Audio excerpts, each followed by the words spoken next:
I'm Haley Taylor, and you're listening to the Rough Draft Diaries. Before I arrived at Bittersweet Farms, I had a general idea of what the organization offered. I'd never been there before, but I knew of it, at least I heard of it, and when I told Vicki Obee this, she understood. She calls Bittersweet Farms one of Northwest Ohio's best-kept secrets. And Vicki should know. She's the director. My name is Vicki Obee, and I'm the executive director here at Bittersweet Farms.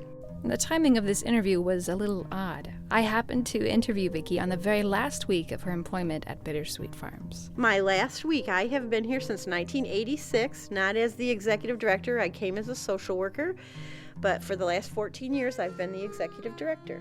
We'll get back to Vicki's retirement in just a moment, but first I want her to describe her place of employment, the place she's worked for the past 30 years. Bittersweet Farms is a very special place. We opened in 1983. We are actually an 80-acre farm, but we were created to provide meaningful lifelong services for adults with autism. So we have people who live here, we have people that work here. For residential services, we provide 24/7 supports wrapped around what each individual needs.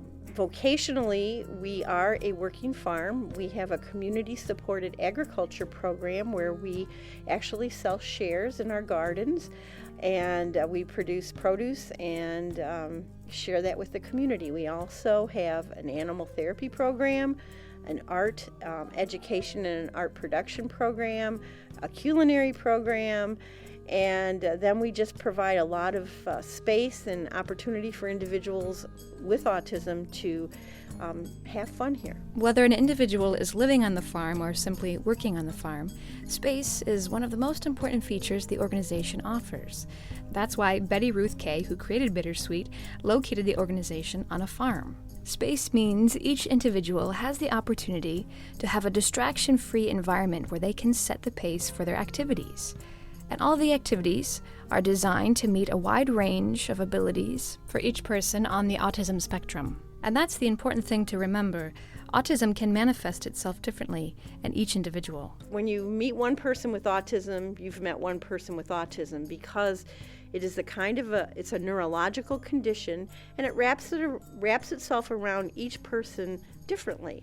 But the common threads are that we see difficulty in social interaction, we see difficulty in communication, and that does not necessarily mean that they can't speak, but that the pragmatics of language may be impaired.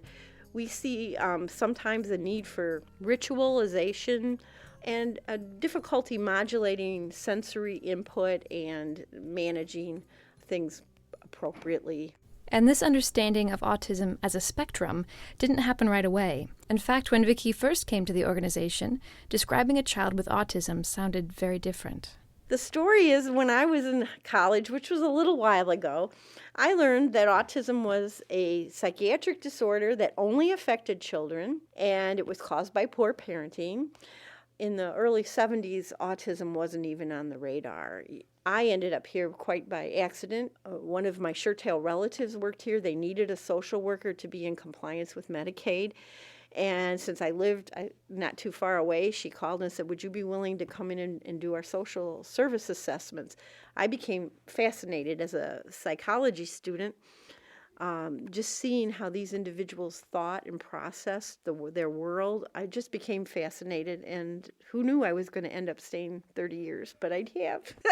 Throughout those 30 years, it seems like Vicki has never tired of looking out for her employees, for the residents, and for all the programs Bittersweet offers, whether it's woodworking or animal care, groundskeeping, or jam making. But that doesn't mean that there haven't been challenges involved in running a nonprofit organization. In my last years as the executive director, I would say the biggest challenge is funding. Because we rely on Medicaid for our day-to-day funding, and then we rely on donors and grants for the extra things. So when you walk around and you see the beautiful greenhouses and the animal barn, that's because of donors and grants and things like that. But our day-to-day operations are covered through Medicaid, and that system of funding provides a lot of challenges. Of course, the hardest thing to do now is not so much funding Bittersweet, but actually leaving Bittersweet as again, Vicki is retiring at the end of the week. What is hard, and you're going to make me cry now, is that for the men and women who have lived here the longest, I am a constant in their lives. They've been a constant in my life.